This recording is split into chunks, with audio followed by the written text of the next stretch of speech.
Mary had a little lamb. False. We believe that all men are created equal. To the magnificent mosaic that is America. From radio beacon to radio beacon. I have a dream today. Change has come to America. Believe it. Help is on the way. Knock, knock. Who's there? It's a figment of your imagination. Randi Rhodes Show. Turn up your mind. Happy Thursday, you bastards. We're almost there. I'm starting the top of the hour with a plea for the pledge drive because we're almost done. We have today, we have tomorrow, and that's it. And all we have to do is raise the last remaining funds to kick off our Get Out the Vote election campaign and election coverage for the new year. 2024, you know, it's an election year. So today's deal is the Winter Frontline Funders are going to match your donation two times, up to $10,000. You know, I find it helps people in real numbers to say what that means. So $50 donation, $150. See what I mean? So it exponentially increases, and it's really important that you do it today. So would you please text FSTV to 44321 if you want to do it on your phone? You could use this QR code right there. See, everything is backwards on the TV. Right there, and that will take you directly to the Free Speech TV donate page. You can type in freespeech.org and get there as well, or you can call 877-378-8669 to make your gift right now. And thank you so very much. Just remember, whatever you do today, it will be matched two times. So that's where we are. Now, my head is not completely here today. No, it is not. Howard is in the operating room right now, and he should be there until about 4 o'clock, and then he goes into the recovery room for about an hour. And so it's like serendipity, right? Because the surgeon is doing his really good and important work while I'm here doing my really good and important work. And then we'll all meet at 5:15 when I'm done. I'm literally, 4 miles from the hospital. I'm 4 minutes from the hospital. So if I seem distracted today, it's because I am. And I hate lying. I don't do it. So I had to just say that up front, right? But okay, so that's what's on my mind. The other things that we need to talk about today is the economy is freaking awesome. See, this is what I was telling you. I'm so sorry that I'm always ahead of the news. I always am. I'm good at reading, the signs. I'm good at seeing red flags.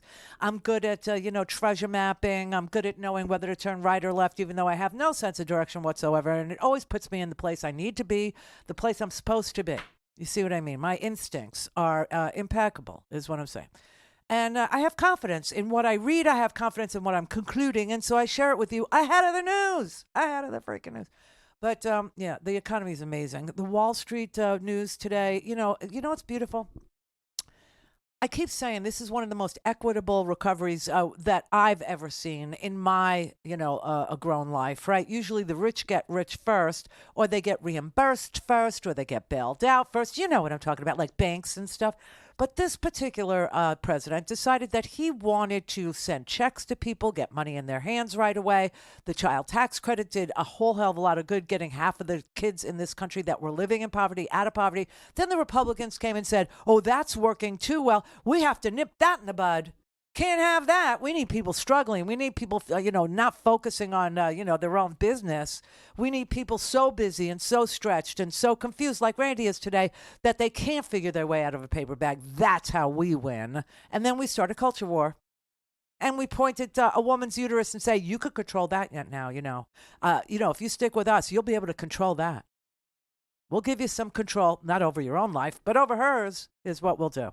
It's a trade. Anyway, the stock market finally, reached it reached heights that it's never, ever seen before. It set records. The Dow, which is, 30 industrial stocks, it actually closed at 37,090.24, which was the first time that it closed above the 37,000 mark in the history of the Dow. Now, you remember, this is the thing. Donald Trump was so good at selling that as the lone good news. the stock market, his unemployment numbers were bad, okay? He literally allowed for the numbers of COVID deaths to exponentially increase, the number of jobs lost to exponentially increase, the income that people were experiencing to decrease, wages decreasing. The whole thing, it just imploded on his watch. Of course, he's not responsible for it, even though it happened on his watch. No, he's not responsible for it. Somehow, President Xi, the guy whose butt he can't kiss hard enough and fast enough, he's responsible for it. Okay, great.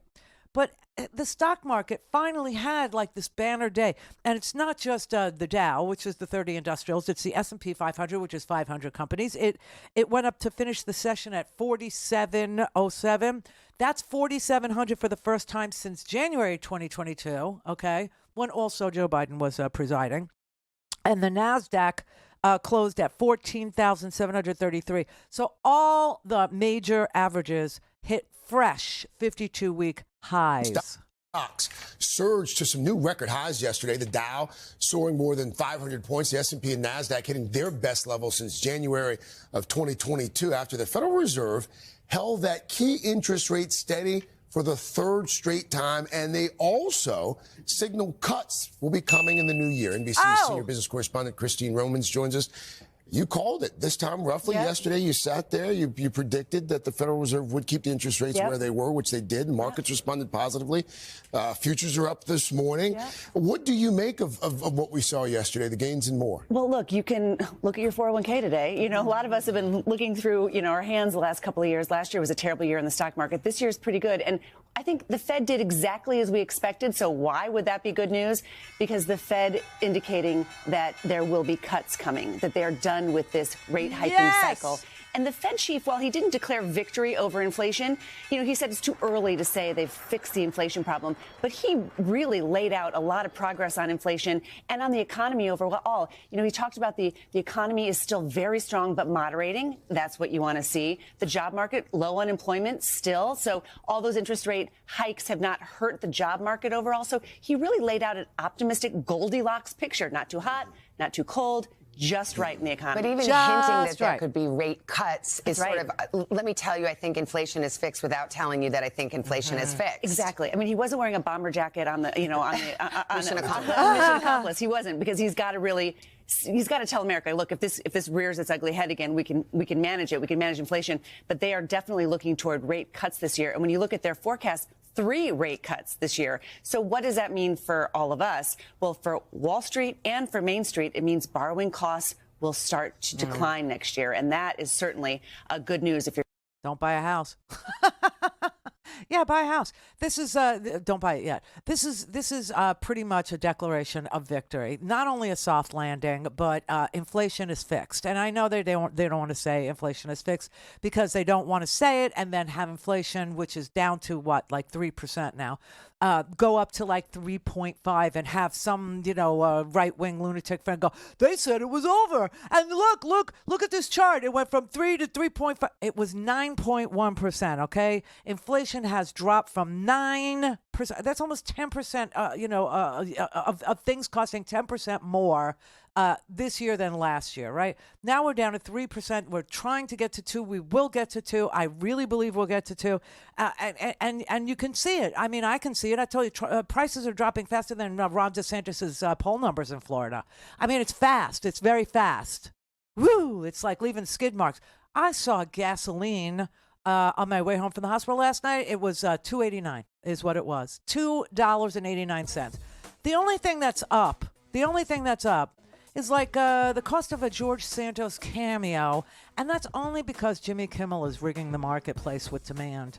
He keeps on sending questions to George Santos to see if he'll, not questions, sending up fake people. Like, did you see I can't play it because, it's copyrighted.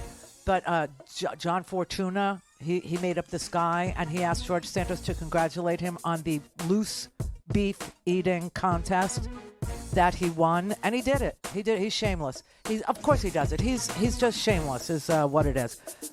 So that's the only thing I can see where the price is up, and that's because rigged marketplace. Thanks a lot, Jimmy Kimmel. How am I going to get my birthday wishes from George Santos next month? I can't afford it. Oh, maybe now I can. All right. This is good. Don't have time to listen to the live show? Want to hear more on your schedule? Go to randyrhodes.com and buy a stinking podcast.